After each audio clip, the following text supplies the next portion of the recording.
has so many trees.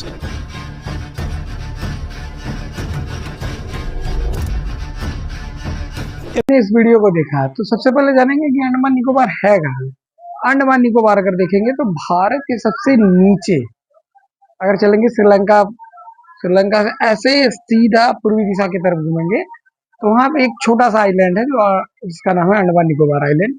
वहीं पे भारत का सबसे दक्षिणतम बिंदु जिसको साउदर्न पार्ट ऑफ इंडिया कहते हैं, पॉइंट ऑफ इंडिया कहते हैं, वो है इंदिरा पॉइंट। तो वहां से राहुल गांधी ने वीडियो बनाना स्टार्ट किया था, उसके बारे में उन्होंने दिखाया था, तो मैं कुछ आपको दिखा दे रहा हूँ। That all these trees are going to be cut with total disregard for the people who live here, with total disregard for the damage this is going to do to India's ecology. It's amazing that 160 square kilometers of this forest are being chopped up so that one businessman, Mr. Adani, can fulfill his fantasies. Just the wood here is worth lakhs of crores. And by the way, this is just the part of the forest that we were able to enter. I'd like to show you the part that we could. गर्मी से बहुत बुरा हाल हुआ है इनका।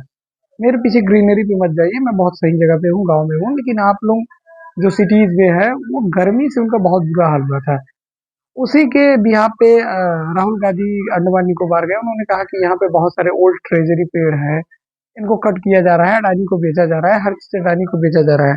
तो राहुल गांधी को China China का कुत्ता कहा जाने लगा है। तो मैंने जैसे पहले ही बताया कि हमारे देश में कि सर्टिफिकेट बांटने का एक बहुत ही अच्छा ट्रेंड चलता है। जैसे मोदी जी को अमेरिका का कुत्ता कह देते हैं, राहुल गांधी को पाकिस्तानी, हम लोग जैसे कोई ऐसा हो जो करंट गवर्नमेंट का विरोध करते तो पाकिस्तानी हो जाता है, और अभी राहुल गांधी चाइनीज डॉग हो गए हैं। तो जो हमारे यहाँ एक ट्रेंड है ना कि लोगों को कुछ भी कह देना, तो ये हमारे यहाँ बहुत अच्छे से चल रहा है। तो इस पे आप देखेंगे अंडमान निकोबार की प्रॉब्लम क्या है, उस पर हम पहले डिस्कशन करते हैं।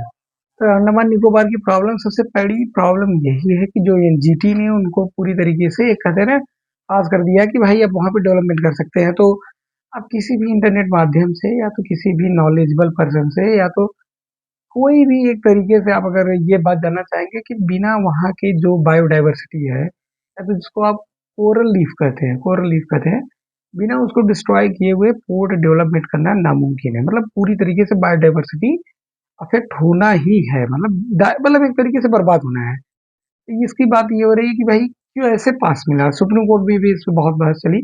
तो कोरल लीफ का रोल क्या है ये तो आप लोग अच्छे से जानते हैं, अगर बहुत थोड़ा बहुत न्यूज अपडेट रहते हैं तो आप इमेज से देख सकते हैं कि कोरल लीफ कितना बायोडाइवर्सिटी प्रोटेक्टिव होता है। तो दूसरी बात आती है कि वो जो वहाँ के लोग ट्राइबल लोग हैं, मतलब आप लोगों ने कई तरीके से पढ़ा होगा कि ट्राइबल संस्थान है अंडमान निकोबार, मतलब जनजातीय समूह रक्षक है, या तो कई तरीके से सफारी प्रोजेक्ट में जो उनके विरोध थे उनके बारे में देखेंगे। तो अंडमान निकोबार में रहता कौन है? जारवा कम्युनिटी बहुत फेमस है, ओंग है, या तो कुछ मंगोलियन ट्राइब्स है। और उसके पहले आपने पढ़ा होगा कि वहाँ कंट्रोवर्सी रह चुका है कि बहुत कम लोगों को अलाउ है वहाँ पे जाके घूमना। तो इस तरीके से हम देखें तो सबसे बड़ा मुद्दा यही है कि इतना चीज, इतनी बाउंडेशन होने के बाद 160 स्क्वायर किलो, 160 किलो मतलब किलोमीटर स्क्वायर में फैला हुआ एक रिच बायोडाइवर्सिटी डिस्ट्रॉय होने की बात आ रही है, एनजीटी कुछ क्यों कह नहीं रहा है। तो सबसे पहली बात है कि उसका डेवलपमेंट तो जरूरी है। अब अगर इतना बहस होने के बाद आपको लगे कि उसका डेवलपमेंट जरूरी क्यों है, तो स्ट्रेट ऑफ मलाका पे पहुंचते हैं हम लोग। स्ट्रेट ऑफ मलाका जैसे आप इमेज में देखेंगे, इधर से म्यांमार कंट्री आती है, उसके कुछ नीचे कंट्री लाओस होस लगते हुए उधर सिंगापुर के पास पास बनता है। तो माना जाता है कि जितने भी इधर अफ्रीका, यूरोपियन या तो अरब कंट्री से जो भी शिप यार्ड है, क्योंकि अभी चाइना का सिल्क रूट वाला जो थ्योरी है वो तो अभी कंप्लीट हो नहीं पा रहा है, या तो अभी वार चल रहा है, लड़ा के। तो स्ट्रेट ऑफ मलाका के पास जो देखेगी जो एरिया जाती है वो माना जाता है कि अंडमान निकोबार के पास होती है। डेली चाइना के हजारों शिप अप एंड डाउन कर रहे हैं। तो माना जा रहा है कि एक ग्रेट वहां पे अगर एक मतलब स्पाई के तौर पे अगर हमारे पास वहां पे पावरफुल नेवी नेवी का एक बेस बना दिया जाए, जैसे अमेरिका बना रही है कई जगह पे या बना चुकी है, चाइना बना चुकी है कई जगह पे, तो हम एक बहुत ही पावरफुल तरीके से साउथ चाइना सी का मतलब या तो पैसिफिक ओशियन से जो जुट रहा है, तो हम बहुत ही अच्छे तरीके से कवर अप कर लेंगे। तो एक बहुत ही बड़े मजेदार वाली चीज हो जाएगी इंडिया के लिए। इंडिया बहुत पावरफुल हो जाएगा। चाइना, ताइवान या तो उधर जापान से जो यूरोप के लिंक बन रहे हैं, अफ्रीकन लिंक बन रहे हैं, उसमें इंडिया का पूरी तरीके से कंट्रोल हो जाएगा। तो देखिए हर सिक्के के दो पहलू होते हैं। मैं तो कहूँगा कि गवर्नमेंट इस पे आके खुल के बात करे कि हाँ, कि मैं यहाँ के कम्युनिटी को और यहाँ के जो रिच डाइवर्सिटी को बिना डिस्ट्रॉय किए, या तो कुछ न्यू टेक्नोलॉजी से, जैसे पंडित दीनदयाल उपाध्याय में आपने देखा होगा कि पंडित दीनदयाल उपाध्याय पोर्ट जब डेवलप हो रहा था, कुछ न्यू टेक्नोलॉजी, कुछ न्यू बेसिस बनाए गए, आर्टिफिशियल लैंड बनाए गए पोर्ट के लिए। मैं तो सरकार से यही कहूंगा कि इतना बड़ा ना बनाए कि भाई की डाइवर्स नेवल बेस बनाए, मतलब नेवल बेस स्ट्रांग वाला पहले बनाना चालू करे। और जो अडानी का मुद्दा आ रहा है, अडानी अडानी अडानी अडानी का मुद्दा इसलिए आ रहा है भाई, देखिए 80,000 करोड़ जो अगर इन्वेस्ट करेगा वो अडानी जी है। तो अडानी जी इन्वेस्ट करेंगे तो पक्का है अडानी जी के हाथ में वो पोर्ट रहेगा। तो अडानी जी, कोई भी प्राइवेट कंपनी आएगी तो प्राइवेट कंपनी अपने बारे में सोचेगी, वो किसी देश के बारे में या किसी चीज के पर्सनल बारे में नहीं सोचती। तो विरोध होना तय है। ऐसे नहीं वैसे या कैसे, अभी तो चुनाव के रिजल्ट आने दीजिए और विरोध होना चालू हो जाएगा। अभी चुनावी मुद्दे भी सब लोग खोए हुए हैं। तो कई चीजें हैं जो बहुत ही बात करने के योग्य है। तो ये एक छोटा यूट्यूबर होने के नाते मैं खुल के सरकार का किसी मुद्दे पे कह नहीं सकता, क्योंकि भाई चाइना का डिप्लीशन क्या है और जापानीज रोल क्या हो सकते हैं, डेवलपमेंट कौन करेगा, क्योंकि इंडियन इंजीनियरिंग अभी इतनी डेवलप्ड है नहीं। दो चार देश की इंजीनियरिंग भी चाहिए वहां पे।